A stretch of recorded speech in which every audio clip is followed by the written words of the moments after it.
சங்கீதம் 115 அதிகாரம். எங்களுக்கல்ல கத்தாவே, எங்களுக்கல்ல, உமது கிருபை நிமித்தமும் உமது சத்தியத்து நிமித்தமும் உம்முடைய நாமத்திற்கே மகிமை வரப்பண்ணும். அவர்களுடைய தேவன் இப்பொழுது எங்கே என்று புற ஜாதிகள் சொல்வானே. நம்முடைய தேவன் பரலோகத்தில் இருக்கிறார், தமக்கு சித்தமான யாவையும் செய்கிறார். அவர்களுடைய விக்கிரகங்கள் வெள்ளியும் பொன்னும் மனுஷனுடைய கைவேலையுமாய் இருக்கிறது. அவைகளுக்கு வாய் இருந்தும் பேசாது, அவைகளுக்கு கண்கள் இருந்தும் காணாது, அவைகளுக்கு காதுகள் இருந்தும் கேளாது, அவைகளுக்கு மூக்கு இருந்தும் முகராது, அவைகளுக்கு கைகள் இருந்தும் தொடாது, அவைகளுக்கு கால்கள் இருந்தும் நடவாது, தங்கள் தொண்டையால் சத்தமிடவும் மாட்டாது.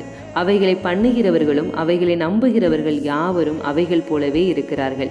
இஸ்ரவேலே, கர்த்தரை நம்பு, அவரே அவர்களுக்கு துணையும் அவர்களுக்கு கேடகமுமாய் இருக்கிறார். ஆரோன் குடும்பத்தாரே, கர்த்தரை நம்புங்கள், அவரே அவர்களுக்கு துணையும் அவர்களுக்கு கேடகமுமாய் இருக்கிறார்.